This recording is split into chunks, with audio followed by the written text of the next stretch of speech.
Potsatira kumalizika ndithu kwa kampeni imene andale anapasidwa mwayi ndi bungwe la Malawi Electoral Commission kuti ndithu atha kuchita misonkhano kugwebana pamenepo kutsitsa mfundo ndi cholinga chofuna kukopa anthu cholinga choti azavotere pa chisankho chimene chibwera pa 16 September 2025.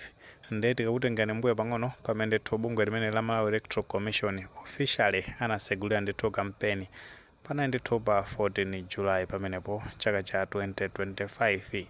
Ndipo tenga ndithu kuti kampeni amene atikupanga masiku 60 imene ili ndithu miyezi iwiri. Nde kampeni imeneyo atseka ndoti pa 14 September 2025 nthawi ndithu ya 6 o'clock am.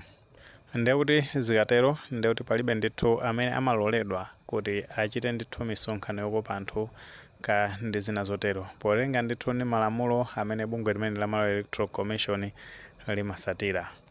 Komabe ngakhale zimene zili chonchi tabwera ndi nkhani imeneyo ikhuza ndi ena ake akuoneka ndithu kuti akuphwanya malamulo sitikudziwa zonoti kuti zimakhala bwanji komano potengera ndithu ndi mauthenga amene talandira akubwera ndithu kumanena zonena kuti vote for Dr. Laza. Nde potenga ndithu ndi uthenga umenewo ukusonyeza zoti ndithu akuchipani chimene cha Malawi Congress Party akutumiza mauthenga amenewa ndi cholinga chofuna kukopa anthu zomwe ndi zosemphana ndi malamulo oyendesa chisankho a bungwe limene la Malawi Electoral Commission. Potenga ndithu mauthenga amenewa akuoneka zoti akuperekedwa ndithu kwa anthu ochuluka, akutumizidwa ndithu ngati ma SMS moti chigawo chakummawa achibale ndithu analandira uthenga umenewo.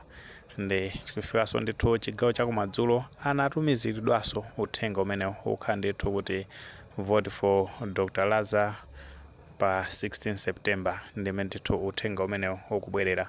Ndeno funso lomwe likumabwera ndona kuti kodi ndi chifukwa chani kodi amenewa tizitina kuti akuchita zimenezi makaposata ndithu kuti iwo ndolamula boma, kodi tizinena zona kuti malamulo ndithu amayenera kukondera kande kuti chifukwa choti awa ndolamula boma akuyenera ndithu kuti asayimbidwe mlandu chifukwa choti aphwanya malamulo kapena kuti malamulo amenewa amagwira ntchito mbali zonse pamene anthu alagwira malamulo. Kodi anakakhala zonena kuti apo kupanga zimenezi ndi azipani zosusa boma nde kuti akumatumiza mauthenga ngati amenewa nde nkufikira ndithu kwa amenewa ako chipani cha Malawi Congress Party anthu ndithu zinakakhala motani. Kodi amenewa sanakapanga act tapanga atachi pa screen panopo mukuona ndithu uthenga maka ndithu chithunzi chimene chikuyenda chimene chili ndi uthenga ndithu umene tikufotokoza papa chifukwa chonoti tifuna ndithu ukhale umboni kunena zona kuti mauthenga amenewa ndi amene ndithu akutumizidwa. Mwina ndithu muli ndi maganizo pa nkhani imeneyi pamene tikuna zona kuti akuchipani cha Malawi Congress Party akuonesa zonena kuti akutumiza ndithu mauthenga kuzera pa ma SMS okopa anthu ndi cholinga choti azavotere pa chisankho chimene chibwera pa 16 September 2025 zomwe potenga ndithu ndi malamulo a bungwe la Malawi Electoral Commission ndi zosemphana zimenezo. Ngati maganizo amene alipo mutha kutifotokozera ku comment section uko koma popereka tikumbukenso ndithu kulemekeza maganizo anzathu. Tisawalire panga like video imene komanso panga subscribe channel chimene cha Fox Malawi News 18 ndi cholinga kuti nkhani zambiri zomachitika ndi kuti zitha kutifikira mosavuta.